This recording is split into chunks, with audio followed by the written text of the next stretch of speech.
श्री भरत जी महाराज भरद्वाज ऋषि के आश्रम से विदा ली। तुलसीदास जी तो भरद्वाज ऋषि के आश्रम में रहते हुए भरत जी के लिए लिखते हैं कि भरत जी महाराज उनके दिव्य सिद्धियों के बल से की गई व्यवस्था से तनिक भी प्रभावित नहीं हुए और रात भर उनके द्वारा बनाए गए दिव्य प्रासाद में बैठ करके श्री सीताराम जी की मंगलमयी झांकी और उन्हीं के चरणों में चित्त लगाकर उनका दर्शन करते। तो गोस्वामी तुलसीदास जी महाराज श्री भरत जी की दिव्यता का वर्णन करते हुए कह रहे हैं, बैठे बैठे सारी रात भरत जी व्यतीत कर दिए और श्री भरद्वाज जी भरत जी की एक प्रकार से परीक्षा भी ले रहे थे कि भरत जी के हृदय में संसार के प्रति कोई राग अनुराग है अथवा किस भाव से राम जी के पास जा रहे हैं। लेकिन कवि की लेखनी भी यहाँ गौण हो गई। तुलसी कहते हैं कि संपत्ति चकरी भरत चक पितु आयसु खिलवार तेहि ऋषि आश्रम पिजरा राखे भाभिनुसार। एक ही पिजड़े में कोई बंधन नहीं, चकवा चकवी को बंद कर दिया जाए तो भी वो परस्पर बातें परस्पर देखना स्पर्श करना इससे पूर्णतः विरत रहते हैं। चकवा चकवी दिन में ही मिलते हैं, रात में नहीं मिलते, क्रौंच पक्षी का जोड़ा। तो तुलसी कह रहे हैं कि भरद्वाज जी की सिद्धियों से जो वहाँ नाना प्रकार की भोग सामग्रियां एकत्रित की गई, कुबेर का वैभव भी लज्जित उन्होंने कर दिया अपने साधन के तपस्या के बल से। लेकिन संपत्ति चकई भरत चक, भरद्वाज जी की सिद्धियों रूपी ऐश्वर्य संपत्ति को जो चकवी के रूप में थी, चकवा भरत जी मुनि की आज्ञा का पालन करते हुए वहाँ रहे। मुनि आयस खिलवाड़, भरत जी के लिए खेल था, परीक्षा नहीं थी। मुनि तो सोचे हम परीक्षा ले रहे हैं। जैसे कोई बालक बहुत महंगी वस्तु पिता खरीद के लाता है और उसको बड़ी सहजता से तोड़ फोड़ के फेंक दे। भरद्वाज जी ने अपने सिद्धियों के बल से अपार ऐश्वर्य उस दिव्य प्रासाद में प्रकट किया जहाँ भरत जी रात्रि में तीर्थराज प्रयाग की पावन भूमि में विश्राम कर। लेकिन गोस्वामी कह रहे हैं तेहि निसी आश्रम पिंजरा, रात्रि रूपी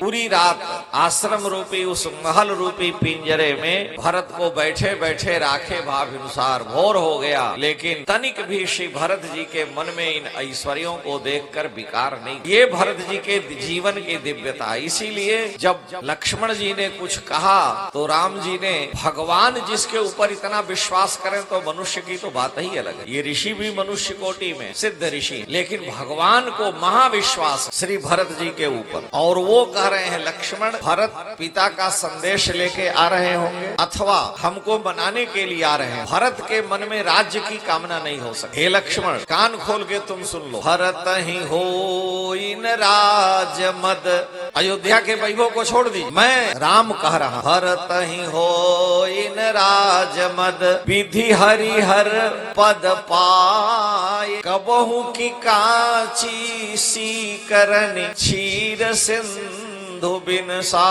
कभी कांची सीकर से बूंद से समुद्र के पानी को अलग किया जा सकता। तो विधि हरिहर पद पाए, ब्रह्मा विष्णु शिव का भी पद अगर भरत जी को मिल जाए तो मैं विश्वास पूर्वक कह रहा हूँ कि भरत को राजमद नहीं हो सकता। ये भगवान का विश्वास। अब भरत जी को भी महाविश्वास है। अयोध्या की प्रजा कहती है, उनके इष्ट मित्रों ने कहा कि तुम्हारे कारण माताएं विधवा हुई, अयोध्या अनाथ हुई, प्राण प्रिय बंधु दर दर की ठोकरें खाते वन में भटक रहे हैं और पिता की मृत्यु हुई। सारे अनर्थ के मूल तुम हो और उसके बाद भी तुम राम जी को मनाने जा रहे हो। जात मनावन रघुबर भरत सरिस को आज। आपको विश्वास है कि आपका नाम सुन करके या तो भगवान अन्यत्र चले जाएंगे, नहीं तो आपका मुख नहीं देखेंगे। भरत जी क्या कहते हैं कि यद्यपि जन्म कुमातुते, कुमाता कैकेयी से मेरा जन्म हुआ, मुझे मालूम है, और मैं सठ सदा सदोष, और मैं दुष्ट भरत हर प्रकार से दोषी, लेकिन आपन जानी न त्यागी हैं मोहि रघुबीर भरोस। लेकिन मैं राम जी का हूँ और ऊपर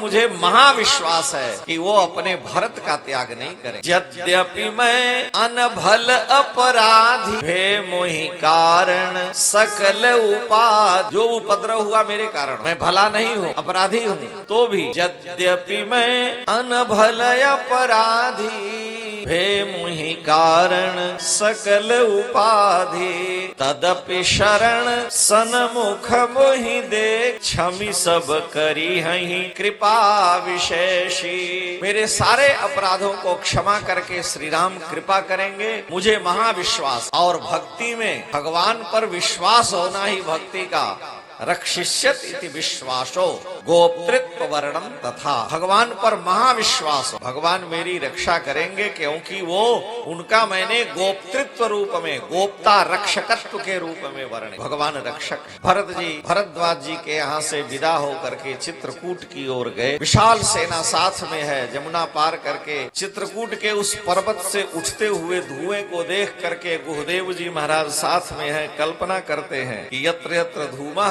तत्र तत्र बहनी, जहाँ धुआं होगा वहाँ आग होगी और वहाँ निश्चित ही कोई जन होगा। क्यों कि धूम दो प्रकार का, एक मूलावच्छिन्न रेखा धूम, मूल से बार बार ऊपर उठता हुआ धुआं होता है, और एक पैरा रख दीजिए ठंडी में तो उससे भी भाप निकलती है। लेकिन अविच्छिन्न मूल रेखा वो धूम नहीं होता है, इसलिए वहाँ अग्नि की कल्पना नहीं है, नहीं सादा पैरा जल जाएगा। परंतु जहाँ धूम है और उसकी रेखा ऊपर जा रही है, निश्चित ही वहाँ कोई रहता होगा। और भरत जी उस पर्वत शिखर पर धूम्र का दर्शन करके कल्पना करते हैं कि निश्चित ही कोई होगा। भरतो यत्र धूम्राग्रम तत्र दृष्टिम समाददत। जहाँ धूम्राग्र था, धूम्र की रेखा निकल रही थी, धुआं निकल रहा था, तो उस धूल के चिन्ह को, धूम के धुएं के चिन्ह को धुआं उठ रहा था। भरत जी उसी दिशा में दृष्टिपात करते हुए श्री गुहदेव जी और शत्रुघ्न के साथ बढ़े। यहाँ सबको नीचे पर्वत के नीचे रोक दिया है। उधर प्रभु श्री राम चित्रकूट की मंगलमयी छटा देख करके और श्री जानकी जी का मन प्रसन्न करने के लिए, उनका मन लगाने के लिए स्वयं भी प्रसन्न है। राम जी ने कहा कि हे विदेह नंदिनी, हे मिथिलेश नंदिनी, देखो वन में आने से हमें दो सबसे दिव्य लाभ प्राप्त हुआ। सबसे दो दिव्य लाभ वन में आने का मुझे मिला। जानकी जी ने कहा कि लागत अति पहाड़ कर पानी, विपिन विपत्ति नहीं जाई बखानी। आप तो कह रहे हैं वन में बड़ा कष्ट है, मुझको समझा रहे थे, और आज आप कह रहे हैं कि दो दिव्य लाभ वन में आने से हुआ, तो कौन सा लाभ है प्रभु? तो श्री राम जी ने कहा कि हे देवी, एक तो हम अपने पिता को ऋण से मुक्त करा सके। कैकेयी का ऋण था और मैं अपने पिता को उऋण कर दिया, पिता के ऋण को मैंने चुका दिया, इसलिए मैंने अपने पिता की अनिर्णता करके पिता को ऋण मुक्त किया। और जो मेरी माता कैकेयी थी, मुझे परम हर्ष है कि मेरी माता कैकेयी के ऋण से, मुझ पुत्र के वन में आने से, उनकी इच्छा को पूर्ण करने से मेरे पिता ऋण मुक्त हो गए। शास्त्रकार कहते हैं कि बिना अपने पितृ ऋण से मुक्त हुए गृहस्थ आश्रम का त्याग करना भी दोष है। पितृ ऋण से मुक्त हुए त्याग करना दोष है। लिखा है कि ऋणानि त्रीण्यपाकृत्य, मनु महाराज लिख रहे हैं कि ऋणानि त्रीण्यपाकृत्य, तीन ऋण है, पितृ ऋण, देव ऋण और ऋषि ऋण। संतान उत्पन्न करके पिता के सेवा आदि से व्यक्ति पितृ ऋण से मुक्त हो जाता जब पुत्र उत्पन्न करता, और पूजन भजन हवन यज्ञ आदि कर्म करने से देव ऋण से मुक्त होता। गीता रामायण भागवत और शास्त्रों का पठन और श्रवण करने से ऋषि ऋण से व्यक्ति मुक्त हो। तो तीन ऋण है, ऋणानि त्रीण्यपाकृत्य, तीन कर्जों से बिना छुटकारा पाए मनोमोक्षम निवेशयेत्। यदि कोई मुक्ति के मार्ग पर जा रहा है, मोक्ष में अपने कल्याण के लिए मन लगा रहा है, तो उसका कल्याण नहीं है। और जो तीनों ऋणों को चुकता करने के बाद, तीनों ऋणों से मुक्त होने के बाद गृहस्थ आश्रम छोड़ता है, वो धन्य है। मनु महाराज जी मनु स्मृति में लिखते हैं कि ऋणानि त्रीण्यपाकृत्य, तीन कर्जों से मुक्त हो करके फिर विरक्त हो करके मोक्ष मार्ग में जाना चाहिए। और अनपाकृत्य मोक्षम तु, और जो ऋणों से बिना मुक्त हुए मुक्ति के मार्ग पर जाता है, तो सेवमानो व्रजत्यधः, वह सब कुछ करते हुए भी उसका पतन हो जाता है। इसलिए श्री राम कह रहे हैं कि हे भगवती सीते, आज मैं अपने पिता को ऋण मुक्त करने में समर्थ हुआ। मैंने बड़े दिव्य 2 लाभ प्राप्त किए। एक तो कैकेयी के ऋण से मैंने अपने पिता को उऋण कर दिया, और दूसरा मुझे लाभ यानी सबसे बड़ा फल यह मिला कि मेरे प्राण प्रिय बंधु श्री भरत जी को अयोध्या का राज्य मिला। क्योंकि उसी समय मैंने मना किया था, जन में एक संग सब भाई, भोजन शयन के लिलरिकाई, करण वेद उपबीत बियाहा, असंग संग सब भये उछाहा। राम जी कह रहे हैं हमको क्यों राज बनाया जा रहा है। कर्ण वेद उपबीत जगनेऊ, कर्ण वेद उपबीत बियाहा, संग संग सब भये उछाहा। अजन में एक संग सब भाई, भोजन शयन के लिलरिकाई। लेकिन सूर्य वंश जैसे निर्मल वंश में विमल वंश यह अनुचित एको, बंधु बिहाई बड़े ही अभिषेको। यही अनुचित हो रहा है। मैं भी बड़ा हूं, भरत भी बड़े हैं, लक्ष्मण भी बड़े हैं, पिताजी की 3 रानियां हैं। तो विमल सूर्य वंश यह अनुचित एको, बंधु बिहारी बड़े ही अभिषेको। वो रघुनंदन श्री राम अयोध्या के राज सुख से प्रसन्न नहीं है। और जब कैकेयी माता ने कुचक्र रचा और चित्रकूट प्रभु पहुंचे, तो जानकी जी से कह रहे हैं, हे सीते, अनेन वनवासेन, इस वनवास से मम प्राप्तम फलद्वयम, मुझे 2 फल मिले। अनेन वनवासेन मम प्राप्तम फलद्वयम, पितुश्चा नृण्यताम धर्मे, मेरे पिता ऋण से मुक्त हो गए, मेरे पिता ऋण से रहित हो गए। पितुश्चा नृण्यताम धर्मे अभरतस्य प्रियम तथा, और मेरे भाई भरत को अयोध्या का राज मिला। भरत प्राण प्रिय पावहि राजो, मेरे प्राण प्रिय बंधु भरत को राज्य मिले।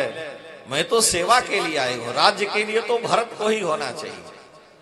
वैकुंठाधीशस्तु भरतः, वैकुंठेश भरत है। वैकुंठाधीशस्तु भरतः, क्षीराब्धीशस्तु लक्ष्मणः, शत्रुघ्नस्तु स्वयं भूमा, राम सेवार्थ मांगता। हम तो सेवा के लिए आए हैं। वैकुंठेश भगवान सबका भरण पोषण करते हैं, भरत को राज्य मिले, बहुत अच्छा है। लेकिन इसमें सबसे बड़ा प्रिय मेरे भाई भरत का हुआ है।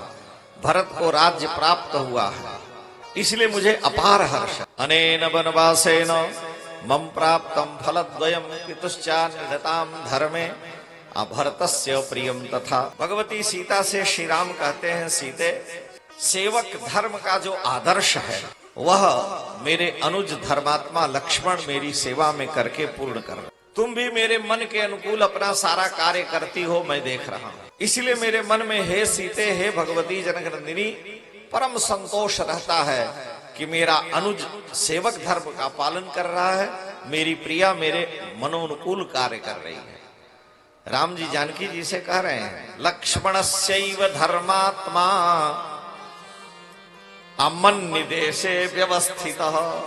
मैं कुछ कहना चाहता हूं, उससे पहले ही लक्ष्मण वह कार्य कर देते हैं, मेरे निदेश आदेश के अधीन है। और त्वं चानुकूला वैदेही प्रीतिर्जनयति मम, और तुम मेरी प्रिया मुझे सुख पहुंचाती हो, आनंदित करती हो। मैं तीनों समय भगवती मंदाकिनी में स्नान करता हूं, स्वादिष्ट कंदमूल फल आदि का लक्ष्मण की सेवा को स्वीकार करके उनका पान करता हूं। इसलिए मुझे इस चित्रकूट में रहते हुए अयोध्या जाने की, अयोध्या का स्मरण भी मुझे नहीं होता है।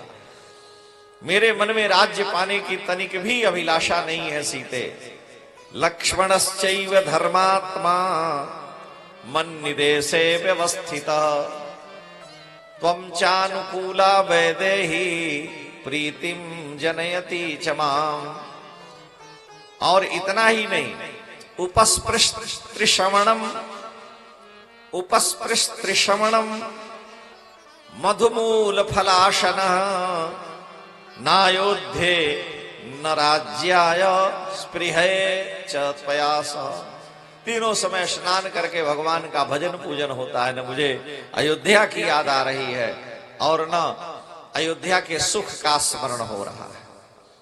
इस प्रकार भगवान तीनों को आश्वासन देते हुए चित्रकूट के कामदगिरि पर विराजे हैं। तब तक लक्ष्मण जी दौड़ के आए, कहे प्रभु पिताजी का कोविदार ध्वज आता हुआ दिखाई दे रहा है। मेरे पिताजी के रथ पर कोविदार एक वृक्ष होता है, कचनार पेड़ से मिलता जुलता है। अभी हमारे देश के प्रधानमंत्री माननीय मोदी जी आए थे तो उस वृक्ष की बड़ी चर्चा हुई, आप लोग पढ़े हुए हैं पेपरों में। अयोध्या में भी जो ध्वज लगाया गया श्री राम जी के उस दिव्य श्री राम मंदिर पर, जो राष्ट्र मंदिर के रूप में प्रतिष्ठित है, उस पर कोविदार ध्वज ही लगा है। क्योंकि सूर्यवंशियों कि राजा चक्रवर्ती दशरथ जी श्री राम जी के रथ पर कोविदार वृक्ष की पताका रहती है और उसमें दो दो पत्ते एक में लगे रहते हैं। तो लक्ष्मण जी ने कोविदार ध्वज को देखा, धूल उड़ते हुए ऊपर से देखा, राम जी के पास आए और कहा कि हे प्रभु निश्चित ही शीघ्रता करिए, मैं जानकी जी को गुफा में लेकर जा रहा हूं, अग्नि बुझा दीजिए और तुरंत धनुष पर डोरी चढ़ा लीजिए, क्योंकि विशाल सेना लेकर के भरत हम सबको से लड़ने के लिए आ रहा है। अग्निम संयमयत्वार्य, अग्नि को शांत कर दीजिए। सीता च भजताम गुहाम, देवी सीता को हम किसी गुफा में सुरक्षित कर दे रहे हैं। और सज्जम कुरुस्व चापम च शरांश च कवचम तथा, और धनुष बाण कवच को आप धारण कर लीजिए। राम ने पूछा कि लक्ष्मण ध्यान से देखो किसकी सेना है। लक्ष्मण जी ने कहा मैंने देख लिया, कोविदार ध्वज पिताजी का दिखाई दे रहा है। फिर साल के पेड़ पर चढ़ करके लक्ष्मण जी ने देखा और भगवान से कहा कि हम लोगों को मार करके अयोध्या का निष्कंटक राज्य प्राप्त करने के लिए भरत आ रहे हैं। आवाम हंतुम समभ्येति, हम लोगों को मारने के लिए आवाम हंतुम समभ्येति कैकेयी भरतः सुतः, उस कैकेयी का पुत्र भरत आ रहा है। इसलिए हे प्रभु, तुलसी ने तो लिखा कि आज मैं भरत जी से सब बदला चुका लूंगा। आज जो सहाय कर शंकर आई तो मारू रन राम दुहाई। राम जी सिर झुका लिए। लक्ष्मण जी के लड़ाई से राम जी नहीं नाराज हैं, लड़ जाओ भाई भाई, लड़ जाते हैं। भरत से लड़ जाए तो हमको कोई दुख नहीं है। लेकिन लक्ष्मण जी ने भगवान से कहा कि शराणाम धनुषश्चाहम अन्यडोस्मिन महाबने। मेरे मन में उसी समय वेदना थी, मैंने कहा पिता को बंदी बना लीजिए, अयोध्या का आप राज्य करिए।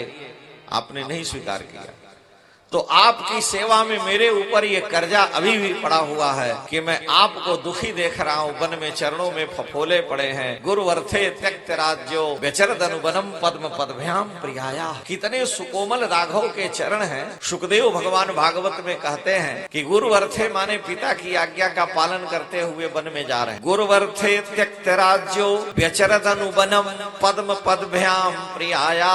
भगवान नंगे पैर चल रहे हैं और प्रियाया पाणिस्पर्शा क्षमाभ्याम मृजित पथरुजोयो हरिन्द्रानुजाभ्याम। प्रियाया पाणिस्पर्शा क्षमाभ्याम। राघव के दोनों चरण जब विश्राम करते हैं तो उसके फफोलों को देख करके जनकराज दुलारी भगवती गोद में चरणों को लेकर के नेत्र में अश्रु भर आता है कि कितने सुकोमल चरण हैं, फफोले पड़ गए हैं। और भगवती के नेत्र से अश्रुपात होने लगता है। सोचती है अगर मैं स्पर्श कर दूंगी तो ये चरण और भी इनको दुख पहुंचाएंगे। किशोरी जी भय के मारे कि मेरे कर कमलों के स्पर्श को भी ये सहन नहीं कर सकते, इतने सुकोमल है। पाणी क्षमाभ्याम, प्रिया के पाणी स्पर्श में अक्षम है, इतने सुकोमल है। और वो चरण है प्रभु, इस महावन में खाली पैरों आप विचरण करते रहे मुझ जैसे सेवक के रहने पर। तो ससैन्यम भरतम हत्वा, आज मैं सेना के सहित भरत को मार करके भविष्यामि न संशय, आपके सेवा में जो दुख हुआ उस ऋण से मैं मुक्त हो जाऊंगा। राम जी ने भरत लक्ष्मण से कहा कि तुम अपने बल पर, कहा नहीं, जो सहाय कर शंकर आई तो मारो रन राम दोहाई। हमें आपकी शपथ है। राम जी इसी पर टोक दिए, तुम अपने बल से मारते तो ठीक था, अब शपथ मेरी ले रहे हो, इसलिए ये उचित नहीं है। और हे लक्ष्मण, विप्रियम कृत पूर्वम ते भरते न कदानु, ये बतलाओ कभी तुम्हारा भरत ने अप्रिय किया है?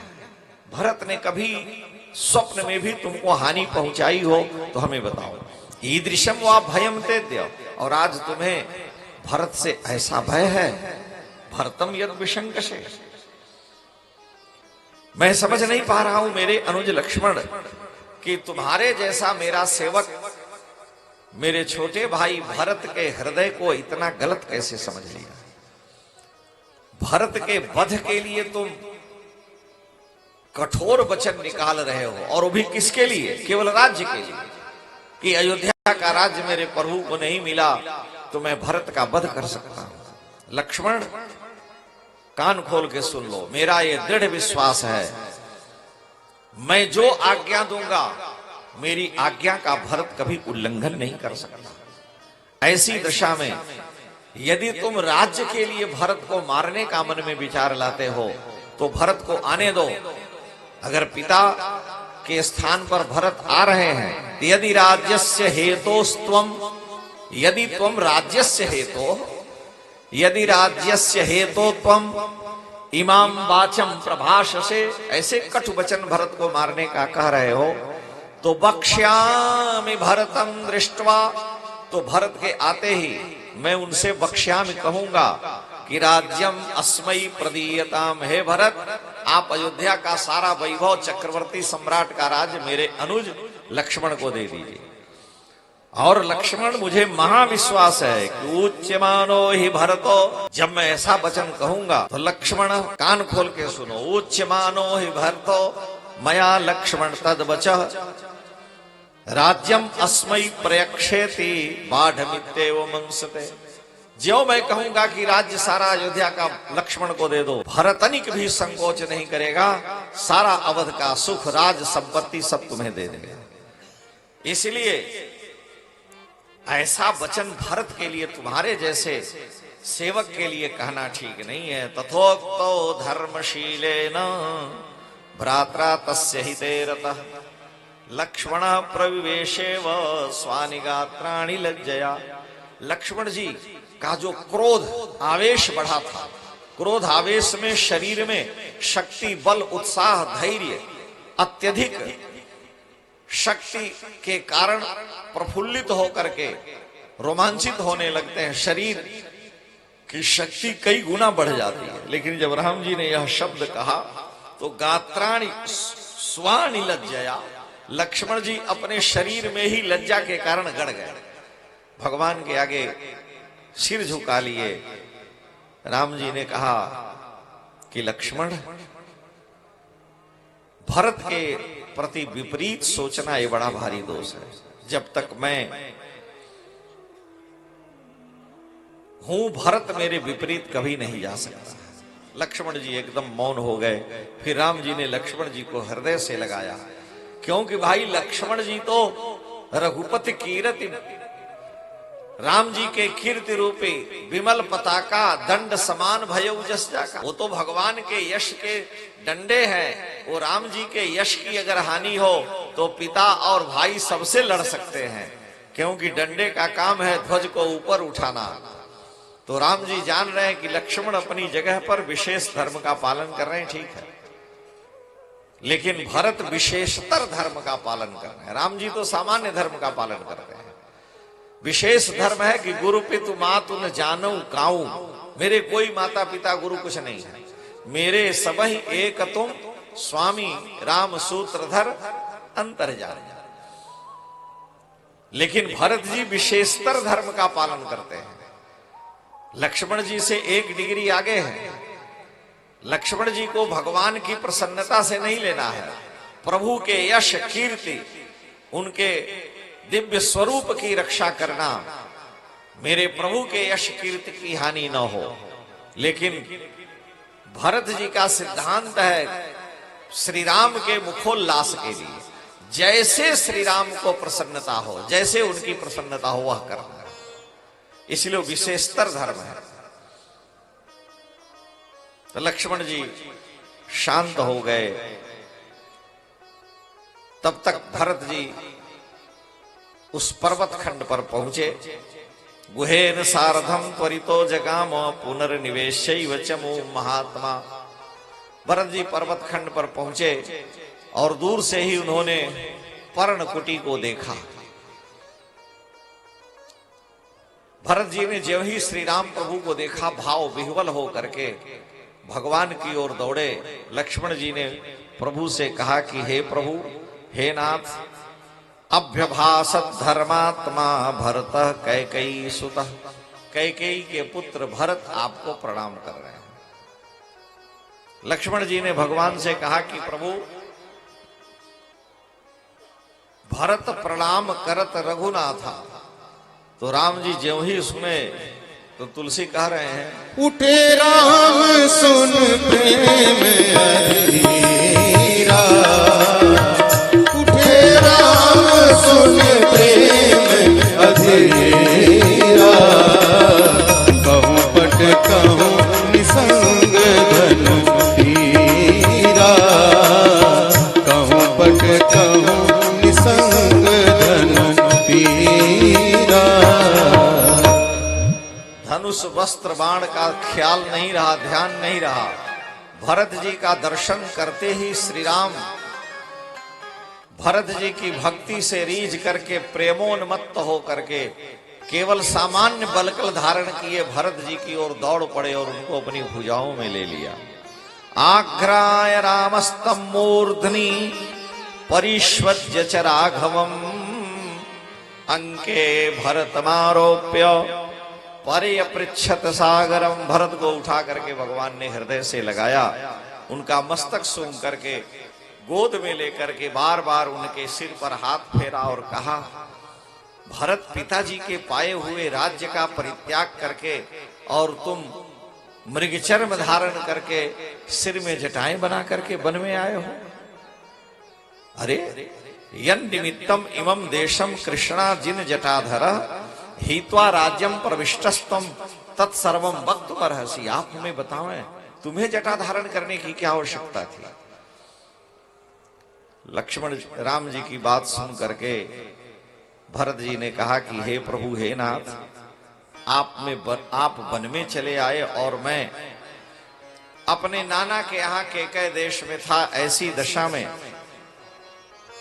हमारे पिता स्वर्ग को चले गए आपके वियोग में। हे प्रभु, पिता आपके वियोग में शरीर का त्याग किए हैं। कैकेयस स्थे च मयि तो त्वयि चारण्यमाश्रिते श्रीमान स्वर्गम गतो राजा यायजूकः सताम गतः मतः। जो हमारे पिता साधु पुरुषों के मार्ग का जीवन भर पालन किए, वो श्रीमान चक्रवर्ती दशरथ जी बड़े बड़े अश्वमेध यज्ञों का अनुष्ठान करने वाले, मेरे वियोग में आपके अदर्शन के कारण मैं था न आप थे, इसलिए उन्होंने अपने प्राण का त्याग कर दिया। राम जी विलाप करने लगे, रुदन करने लगे। फिर उस दिन व्रत निरंबते ही दिन प्रभु के न पिता के निमित्त उन्होंने व्रत किया। भगवती मंदाकिनी में जाकर के मुनियों ने बहुत समझाया कि सारी क्रिया हो गई। भरत जी ने, श्री राम प्रभु ने फिर मंदाकिनी में पिता के लिए इंगुदी आदि के फलों का पिंड बना करके उन्हें दिया है। आनेंगुदी पिण्याकम चीर माहर चोत्तरम जलक्रियार्थम तातस्य गमिष्यामि महात्मा। पिता का सारा संस्कार पुत्र का धर्म है, इसलिए पिंड श्राद्ध तर्पण उन्होंने किया है। ये बड़े पुत्र हैं, इसलिए बड़े पुत्र धर्मज होने के कारण उनका अधिकार था। भरत जी ने कहा कि माताएं आई हैं, गुरुदेव वशिष्ठ आए हैं।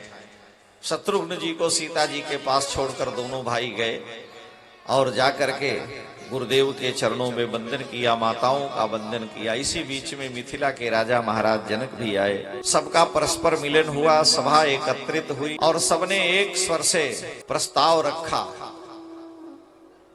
कि हे प्रभु, भरत जी आपको बनाने के लिए आए हैं और आप अयोध्या के राज सिंहासन को चल के सुशोभित करें। यदि पिता के संकल्प की रक्षा है तो 14 वर्ष भरत ही वन में रह लेंगे। भरत जी कह रहे हैं मैं वन में रह लूंगा, आप अयोध्या लौट आना। राम जी ने कहा कि किसी भी व्यक्ति को प्रतिनिधि की आवश्यकता तब पड़ती है जब वो शारीरिक क्षम न हो, शारीरिक रूप से अक्षम हो। वह शारीरिक अक्षम होने के साथ साथ उस जगह मौजूद न हो, उसको कोई आदि व्याधि रोग हो, तभी कोई प्रतिनिधि बनाया जाता है।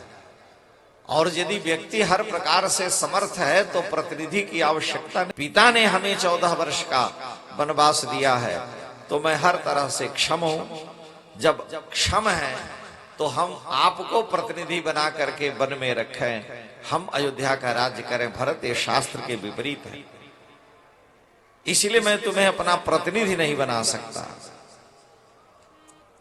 पिता की आज्ञा का तुम भी पालन करो, पिता की आज्ञा का हम भी पालन करें, यही धर्म है। भरत जी जिद करने लगे, कहे कि हम यही अन्न जल त्याग करके चित्रकूट में ही शरीर छोड़ देंगे, लेकिन मैं आपको लिए बिना नहीं जाऊंगा। बहुत लंबी चर्चा हुई। भरत जी की बात सुन करके राम जी ने कहा कि यदि तुम इस प्रकार की बातें करते हो तो हे भरत, मैं तुम्हारे प्रेम और तुम्हारे विश्वास को तोड़ नहीं सकता। राम जी सभा के बीच में उठकर खड़े हो गए और गुरुदेव, वशिष्ठ, वामदेव, कश्यप बड़े बड़े ऋषि हैं, महाराज जनक विद्यमान हैं, सुमंत आदि मंत्री हैं, सबके बीच में राम जी ने कहा कि अगर भरत इस प्रकार का संकल्प ले रहे हैं कि मैं चित्रकूट में ही बैठ करके अन्न जल छोड़ करके और यहीं रहूंगा, मैं अयोध्या लौट कर नहीं जाऊंगा, प्रभु नहीं चलेंगे, तो भरत को मैं दुखी नहीं देख सकता। मैं भरत को किसी भी प्रकार से अप्रसन्न नहीं कर सकता। भले ही मुझे जो लोक मिले, जो गति हो, मेरे पिता के ऋण को मैं नहीं मुक्त कर पाया, जो कुछ हो, मैं अयोध्या, अगर भरत कहते हैं और जिद करते हैं तो मैं अपने पिता के वचन का परित्याग कर सकता हूं, लेकिन भरत के संकल्प के विपरीत मैं नहीं जा सकता। तो ज्यों ही भरत, राम जी ने बात कही तो सबने एक स्वर से कहा कि भरत, अब तुम प्रभु के आगे अपने मन की बात रखो, कहो हृदय के बात। लेकिन भरत जी, जो सेवक साहिब ही सकोची, निज हित चहई तासुबति पोची। अपने हित के लिए जो सेवक अपने स्वामी को संकोच में डाल दे, उसकी बहुत ओछी बुद्धि है। भरत जी ने कहा कि प्रभु, मैंने कभी आपके सम्मुख कोई उत्तर नहीं दिया, आप तो हार ही खेल जिताव ही मोही, इसलिए महु स्नेह सकोच बस, सनमुख कही न बैन, दर्शन त्रिपितन आज लगी, प्रेम पियासे नैन। हे नाथ, हे प्रभु, मैं आपके दर्शन का प्यासा था, आपके चरणों में आपका दास हूं। लक्ष्मी चंद्रादपेयादवा, भले ही चंद्रमा अपने श्री का त्याग कर दे, हिमवान वा हिमम त्यजेत, हिमालय अपने बर्फ का त्याग कर दे, अतियात सागरो बेलाम, समुद्र अपनी बेला मर्यादा का त्याग कर दे, लेकिन न प्रतिज्ञामहम पितु, मैं अपने पिता की प्रतिज्ञा का त्याग नहीं कर सकता, आपकी प्रतिज्ञा है।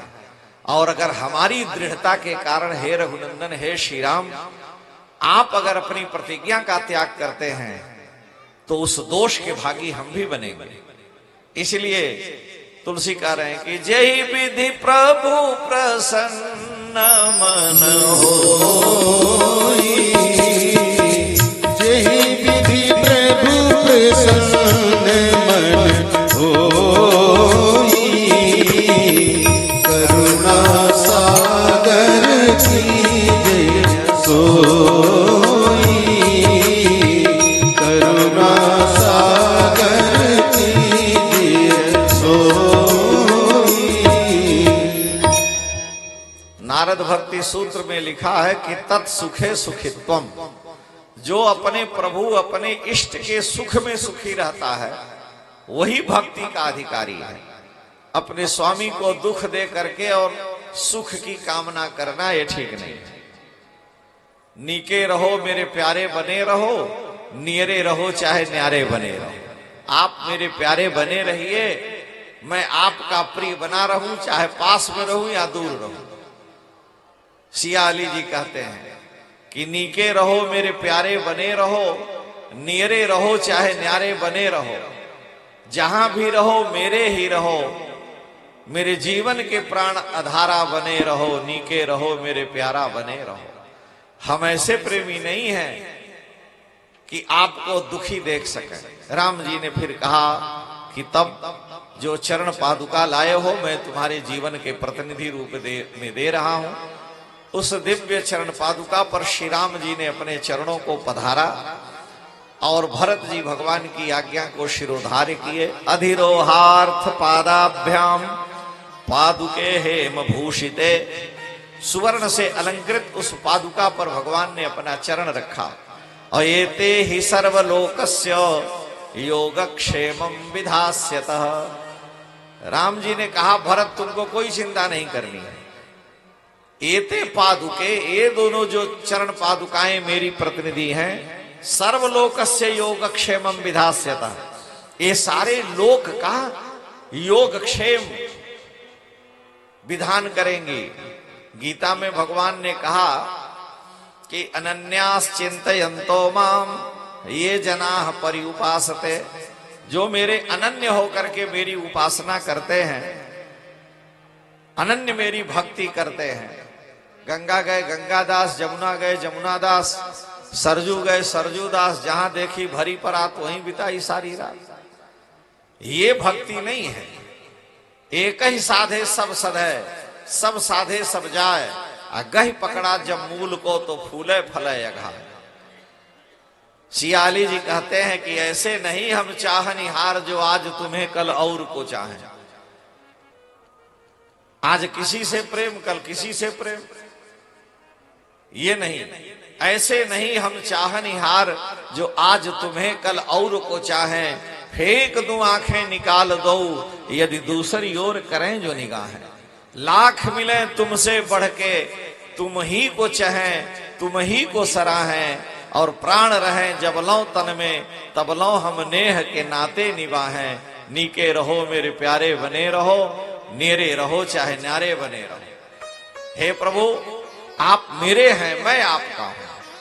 इसीलिए भगवान गीता में कह रहे हैं अनन्यास चिंतयन्तो माम ये जनाः पर्युपासते, जो मुझ परमात्मा की अनन्य भाव से उपासना करते हैं। एक महात्मा थे तो किसी ब्रजवासी से, ब्रजवासी सब खेल रहे तो भी महात्मा जी माला लेकर के भजन कर रहे थे। एक सज्जन ने पूछा कि आप किसका भजन कर रहे हैं? कहे कि हम श्री राम का भजन कर रहे हैं। उन्होंने पूछा क्या आप उनके भक्त हैं? कहे हम उनके अनन्य भक्त हैं, हम उनके अनन्य प्रेमी हैं, अनन्य भक्त हैं। तो बालक लोग आए ब्रजवासी, उन्होंने पूछा कि बाबा अनन्य का मतलब क्या हो? कहा कि न अन्य अनन्य, जो अपने प्रभु को ही भजे, उन्हीं से प्रेम अनुराग श्रद्धा रखे, वो अनन्य है। दूसरे से श्रद्धा अनुराग न करे। न अन्य, दूसरे से कोई मतलब नहीं, आप ही मेरे सर्वस्व, वो अनन्य है। ब्रजवासी सब कहे तब तो आपसे अच्छे हम ही हैं। महात्मा ने कहा कि तुम हमसे अच्छे क्यों हो? कहा कि आप अनन्य हैं तो हम लोग फनन्य हैं। गुरु जी सुनाते कहे फनन्य माने क्या होता है? उन्होंने कहा कि भाई अनन्य माने होता है कि जिसको अन्य कोई है ही नहीं, अन्य से कोई लेना देना नहीं, अपने प्रीतम अपने ठाकुर का ही भजन करते हैं। तो ब्रजवासी ने कहा कि हम फनन्य हैं, आप तो अन्य को भजते नहीं, केवल अपने राघव राम को भजते हो। हम तो कन्हैया के अलावा दूसरे अन्य को जानते ही नहीं कि संसार में कोई और भी। हमारे तो एकमात्र श्री कृष्ण ही है, हम अन्य को जब जाने तब न उसको भजें। इसीलिए अनुसुईया जी कहती हैं कि उत्तम के अस बस मन माही, उत्तम के अस बस मन माही, सपन हुआन पुरुष जग नाही, सपन हुआन पुरुष जग नाही, मध्यम पर पति देखई कैसे, मध्यम पर पति देखई कैसे, भ्राता पिता पुत्र निज जैसे, भ्राता पिता पुत्र निज जैसे। उत्तम भक्त वह है, उत्तम प्रेमी, उत्तम पतिव्रता वो है कि उत्तम के यस बस मन माही, सपने हुआन पुरुष जग नाही। हमारे पति के अलावा संसार में कोई पुरुष ही नहीं, एकमात्र मेरे पति ही पुरुष है, एकमात्र मेरे प्रभु ही सर्वत्र है, मेरा लाला कन्हैया ही सर्वत्र है। हम और किसी को जानते ही नहीं कि शंकर जी, राम जी, गौरी गणेश भी होते हैं। ये अनन्यता नहीं, ये फनन्यता है, माने यही सबसे श्रेष्ठ अनन्य। तो भगवान कह रहे हैं कि अनन्यास चिंतयन्तो माम ये जना पर्युपासते, जो मेरे अनन्य होकर के मेरी उपासना करते हैं, तेसाम नित्याभियुक्ता नाम, गीता में ऐसे नित्य मुझ परमात्मा का भजन करने वाले जो हैं, तेसाम नित्याभियुक्ता नाम योगक्षेमम वहाम्य, मैं उनका योगक्षेम वहन करता हूं। तो गीता में टीकाकार ने लिखा वहां कि अप्राप्त की प्राप्ति का नाम योग है, अप्राप्त की प्राप्ति का नाम योग है, और प्राप्त के रक्षा का नाम क्षेम है। तो भगवान ने कहा कि हे भरत, अधिरोहार्थ पादाभ्याम पादुके हेम भूषिते एते ही सर्वलोकस्य योगक्षेमं विधास्यति। ये दोनों मेरी पादुकाएं सारे संसार का जो अप्राप्त है उसको प्राप्त कराएंगी, और जो प्राप्त है उसकी रक्षा करेंगी। योगक्षेमं विधास्यता। और भरत जी चरण पादुका लेके चले। तुलसी लिख रहे हैं प्रभु करी कृपा पावरी देवी, प्रभु करी कृपा पावरी देवी, सादर भरत शीश धरी, सादर भरत शीश धरी, चरण पीठ करुणा निधान के, चरण पीठ करुणा निधान के, जनो जुग जाने प्रजा प्राण के, जनो जुग जाने प्रजा प्राण के, संपूर्ण भरत स्नेह रतन के, संपूर्ण भरत स्नेह रतन के, आखर जुग जन्म जीव जतन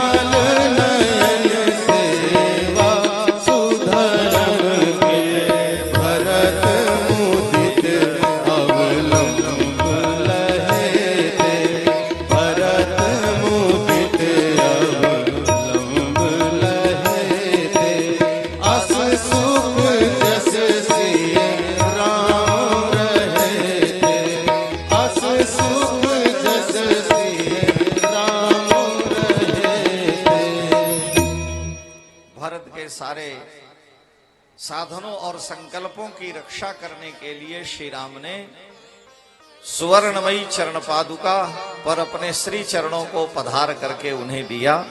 तुलसी कह रहे हैं कि भरत मुदित अवलंब लहे थे, 14 वर्ष का अवलंब कुछ चाहिए। तो जब भगवान ने चरण पादुका दी तब प्रभु करी कृपा पावरी दीन्ही सादर भरत शीश धरि लीनी। ये साक्षात श्री रघुनाथ सीताराम जी की ही चरण पादुका उनका स्वरूप ही है। इसलिए तो श्री भरत जी महाराज जब पाए तो भरत मुदित अवलंब लहे थे, अस सुख जस सिय राम रहे थे। और उनको इतने सुख की प्राप्ति हुई कि श्री सीताराम जी का वरद हस्त, उनका श्री विग्रह, उनकी करुणा कृपा मेरे सिर पर है। अब कोई चिंता नहीं है। जब जुगल सरकार है सिर पर तो तसल्ली दिल में रहती है। सभी की नाव पानी में, यहाँ रेती में चलती है। ठाकुर जी जीवन नौका को रेती में भी निकाल देते हैं। बस अस सिय, ऐसा विश्वास हो कि अस सुख जस सिय राम रहे। चित्रकूट का दर्शन करके भरत जी अयोध्या आए और श्री पादुका जी को अयोध्या के राज सिंहासन पर पधार दिया। 14 वर्ष तक दोनों भाई बलकल और जटा धारण करके नंदीग्राम में निवास किए। नंदीग्राम में मैं रहूंगा, अयोध्या का एक घूंट जल नहीं पीते हैं। और भगवान से वचन ले लिया लक्ष्मण भरत जी ने कि हे प्रभु, यदि द्रक्ष्यामि न द्रक्ष्यामि यदि त्वाम, अगर मैंने 14 वर्ष का काल अंतिम दिन आपका दर्शन नहीं हुआ, आपका संदेश नहीं मिला, चतुर्दशे ही संपूर्णे वर्षे अहनि रघुत्तम, अंतिम दिन अगर आपका दर्शन नहीं मिला तो न द्रक्ष्यामि यदि त्वाम प्रवेक्ष्यामि हुताशनम, तो मैं अग्नि में प्रवेश करके शरीर का त्याग कर दूंगा या सरजू में डूब करके प्राण दे दूंगा। तथेति च प्रतिज्ञाय तम परिष्वज्य सादरम। और भगवान भरत जी को हृदय से लगा कर कहे तथेति एवमस्तु, ऐसा ही होगा। और भरत जी महाराज अयोध्या में इसी विश्वास और इसी आशा को मन में लिए हुए चरण पादुका जी को राज सिंहासन पर विराजमान करके और सुख पूर्वक नंदीग्राम में रह करके अयोध्या का सारे पृथ्वी का अपने पिता के दिए गए राज्य का धर्म पूर्वक शासन करते हैं।